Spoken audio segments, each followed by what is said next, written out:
രാത്രി കിട്ടിയ പണിയെന്ന് പറഞ്ഞാണ്ടല്ലോ ഒരു ഒന്നൊന്നര പണിയായിപ്പോയി കേട്ടോ. വണ്ടി എടുത്ത് മൂന്നാമത്തെ ദിവസം, കറക്റ്റ് മൂന്നാമത്തെ ദിവസം വഴി കിടത്തുക എന്ന് വെച്ച് കഴിഞ്ഞാൽ ഞാൻ എന്തൊരു പാപം ചെയ്താന്തോ. ഫുള്ള് കാറ്റിറങ്ങിപ്പോയി. കണ്ടോ, ഒട്ടുമില്ല കാറ്റ്, വണ്ടി ഓടിക്കാൻ പറ്റില്ല. എന്നിട്ട് ഞാൻ കുത്തിയിരുന്ന് സെൻട്രൽ സ്റ്റാൻഡ് ഇട്ട് ഇത് ഫുള്ള് കറക്കി നോക്കി. ഇത് എവിടെയെങ്കിലും എവിടെ നമുക്ക് അറിയണമല്ലോ ഇത് എവിടെയാണ് ഈ സാധനം പൊത്ത് കയറിയെന്നുള്ളത്.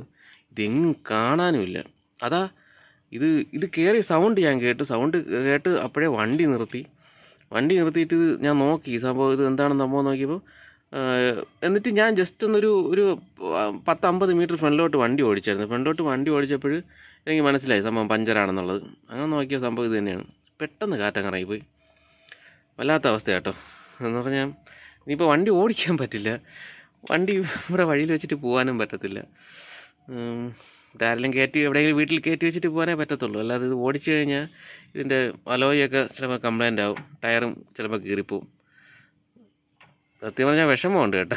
നമ്മൾ ഈ ട്യൂബ്ലെസ് ടയർ എന്നൊക്കെ പറഞ്ഞാൽ പെട്ടെന്ന് കാറ്റിറങ്ങി പോകത്തില്ല എന്നൊക്കെ ഉള്ളൊരു പ്രതീക്ഷ ഉണ്ടായിരുന്നു. അതിൽ ഒന്നാമത്തെ കാര്യം വേറെ ഒന്നുമല്ല, വണ്ടി എടുത്തിട്ടാകെ 3 ദിവസമേ ആയുള്ളൂ. നമ്മൾ ഓടിച്ച് കൊതിയുന്നില്ല. ആകെ 120 കിലോമീറ്ററേ വണ്ടി ഓടിയുള്ളൂ. അപ്പോഴത്തന്നെ നമ്മൾ ഈ രാത്രിയിലെ ഇങ്ങനൊരു പണി വന്നപ്പം സത്യം പറഞ്ഞാൽ വിഷമമായി പോയി. എന്തായാലും ഞാൻ നാളെ വർക്ക്ഷോപ്പിൽ കൊണ്ടുപോയിട്ട് ഇത് ഇളക്കിക്കൊണ്ട് പോകും. ഇത് ഓടിക്കാനൊന്നും പറ്റത്തില്ല.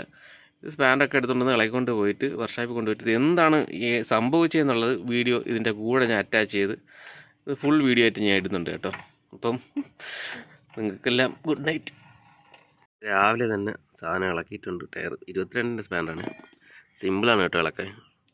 ഈ ഒരു ബോൾട്ട് നെട്ട് മാത്രം അഴിക്കുക, ചരിക്കുകയൊന്നും വേണ്ട. ഇങ്ങനെ വെച്ച് തന്നെ ടയറിഞ്ഞിളക്കാം. ഇപ്പോഴും കാഴ്ചയിലെങ്ങും കാണുന്നില്ല എവിടെയെങ്കിലും ഒരു ഹോളുണ്ടോ എന്നുള്ളത്. ഇനി അവിടെ പോയി എയർ അടിച്ചിട്ട് നോക്കിയാലേ പറയാൻ പറ്റും എവിടെയാണ് ഹോളെന്നുള്ളത്.